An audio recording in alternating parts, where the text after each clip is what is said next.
Wait, there are sequels to the movie Birdemic Shock and Terror? Well, hell. I can't wait to see what this movie has to offer. What the hell did I just watch?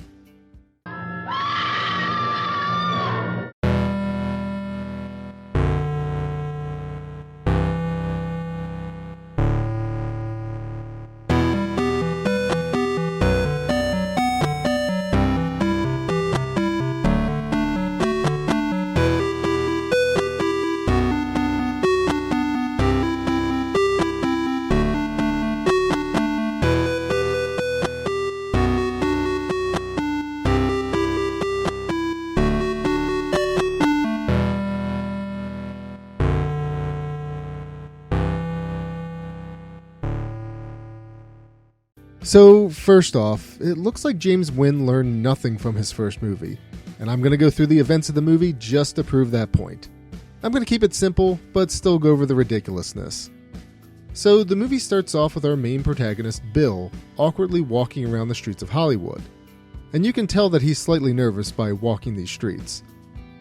This opening is reminiscent of the opening of Birdemic 1 with Rod driving around. Seriously though, the intro feels like it goes on forever, and I clocked it at around 5.5 minutes. Speaking of Birdemic 1, after the 5-minute long intro of Bill walking around, Bill enters a restaurant and is greeted with an awkward "Hi" by the hostess, who's also the waitress. It's literally the same thing that happens in Birdemic 1. What's going on here? Bill begins to awkwardly flirt with the hostess/waitress with the worst pickup line imaginable. "Do I know you? Are you an actress? I knew it. You have an actress's beauty. How come I've never seen you before?" Bill is apparently a movie director and is also friends with Rod from the first movie. You see, he's at this restaurant to meet his best friend Rod and talk about his movie script. Rod brings his girlfriend Nathalie, pronounced Natalie this time. I see we're retconning Birdemic, Mr. Wynn. Anyway, Rod gives an exposition dump in the worst way possible by just listing things about Bill's character and history. And then Rod agrees to fund Bill's movie, because he's still a rich entrepreneur apparently. And I'm not sure what's harder to believe, Rod funding an indie film, or Rod having friends. Anyway, Rod's endorsement of the film is conditional. He'll only agree if Nathalie gets the lead role. And if Rod's adopted son gets a part 2. Wait, adopted son? Nah, that's probably not important. Anyway, Ellen Boggs still does not give a great performance here. But this is Birdemic 2, so it's understandable. After the restaurant scene, there's a newscast that foreshadows another Birdemic. There are reports of thousands of birds falling out of the sky and red rain. Bill runs into the hostess waitress again and convinces her to try out for his movie. Uh-oh, do I sense turmoil between friends coming up?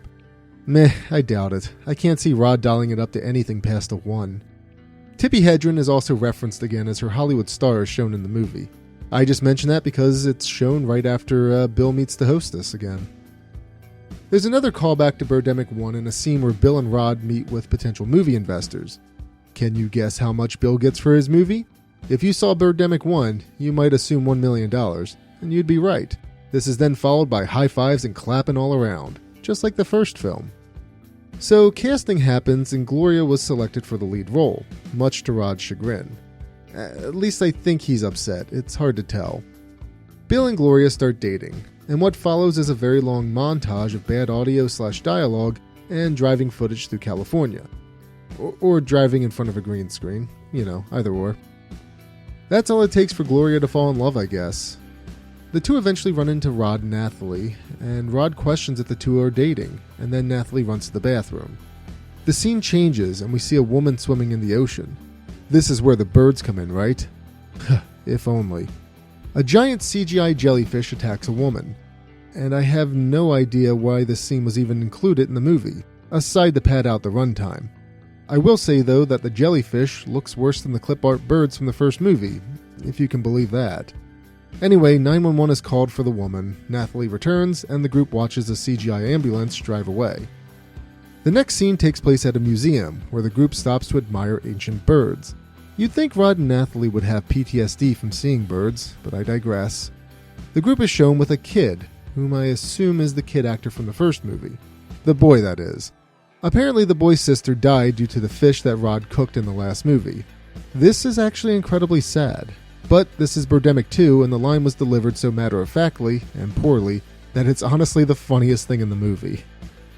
After the riveting scene in the museum, the group runs into the doctor from the last movie. The doctor that mentioned the birds were eco-terrorists, or being affected by global warming, whichever.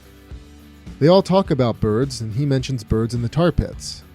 The doctor fumbles some of his lines, and I guess they couldn't reshoot the scene for the poor guy. Then they show a random caveman scene with clip art birds to set up the rest of the movie? Honestly, I guess I wasn't paying attention at that point. Damian Carter also performs again and sings an amazing song. Seriously though, this guy is the highlight of this movie. In fact, both movies.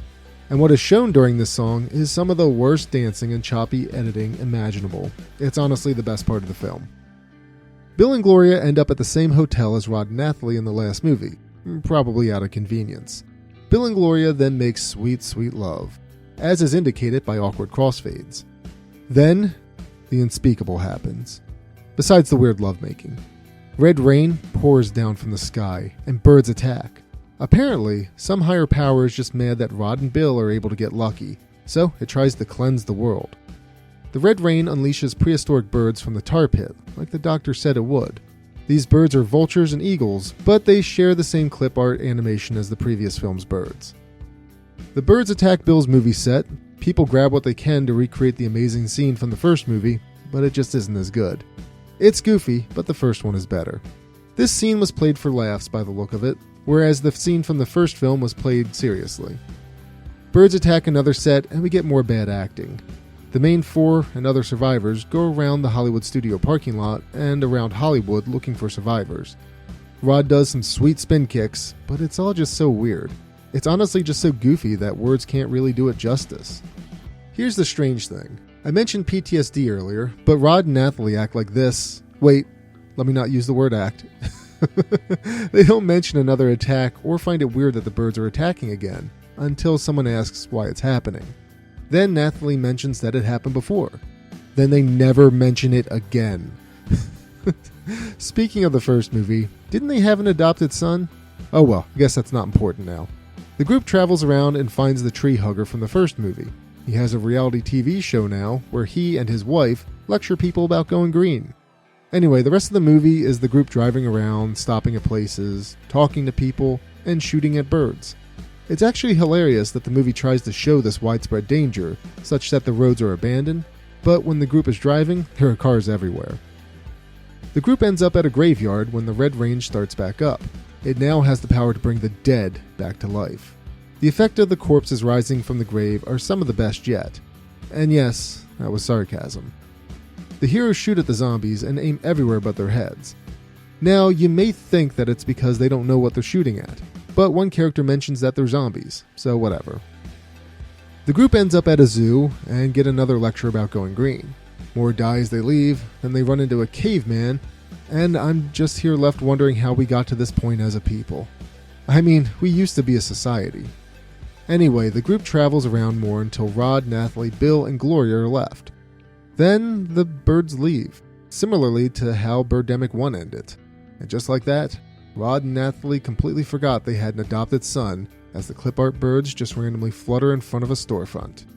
Oh well, maybe we'll find out what happened in Birdemic 3, which is apparently a thing.